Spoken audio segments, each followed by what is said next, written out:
Hello everyone, how are you all? I hope you will be good, and I am also good. And today I am going to dictate you exercise 24 from Law, Judges, and Judiciary. And words will be 840 words, speed will be 120 word per minute. And I request you all, please like, subscribe, share my videos, and for practice page you can visit my Facebook page. I will give you the link in description box. So let's get started. Start. I am glad to be here amidst you today. Punjab University had acquired a promised place in the intellectual map of India long before independence. Although the university has a fresh start at Chandigarh in 1947 in the wake of partition, it is good that you have been able to keep up the traditions of this premier institution. The success of a university is measured not merely in terms of the number of students enrolled or teachers employed, but in its ceaseless endeavor to attain peaks of excellence and the quality of intellectual leadership that it offers to the young generation. I am happy that you have been able to maintain three ideals of a university, and I congratulate the teachers and students of Punjab University for their achievement. We are living in a dynamic age characterized by speedy and continuous changes, posing ever fresh questions regarding the ideals of university education.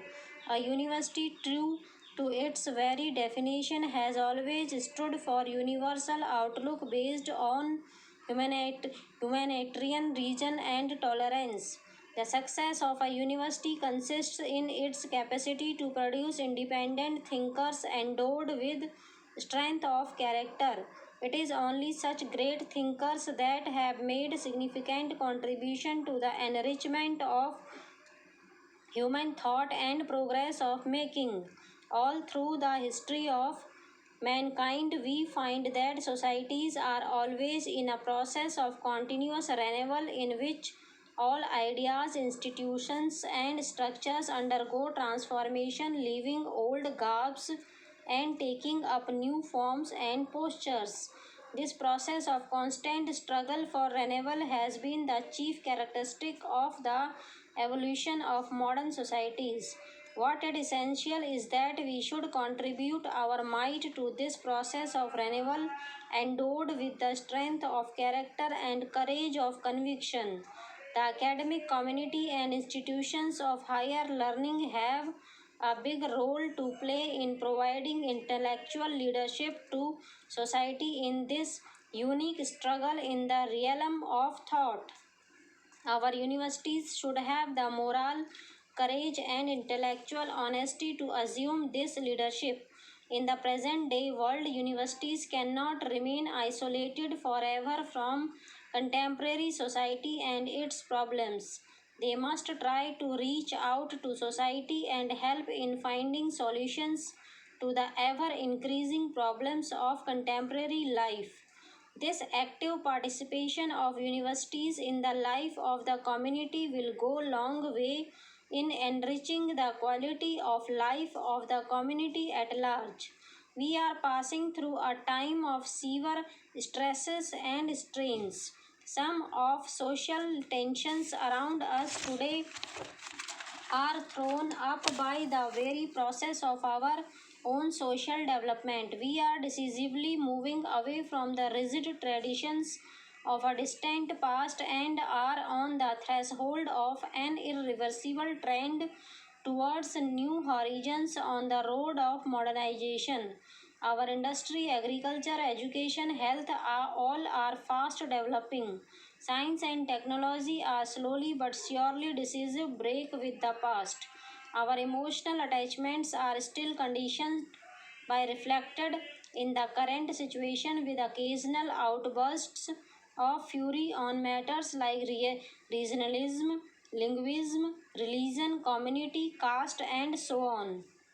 It is true that languages, religion, ways of life are all parts of our cultural heritage. What is needed is to find solutions to new problems while trying to preserve all that is worthy in our heritage. This process of growth demands that our cultural heritage should also lend itself to continuous renewal, and it is in this renewal that we should look forward to the necessary leadership in our intellectual community. It is this ability to provide intellectual leadership that is expected of our universities. India has made rapid and significant progress in the field of university education since independence. It is a matter of pride for all of us to know that today our scientists, doctors, engineers, and technologists are serving in many parts of the world. This is a welcome development, but it is very distressing at the same time to see a large number of educated youth unemployed. One wonders sometimes whether the growth in education, especially higher level education in our country, is in the right direction and is in step with the absorbing capacity of our economy. The primary objective of learning for earning cannot be ignored in a country like ours. A job oriented education from the elementary to the university level has also to be planned well in accordance with the employment outlets likely to be generated by our economic development.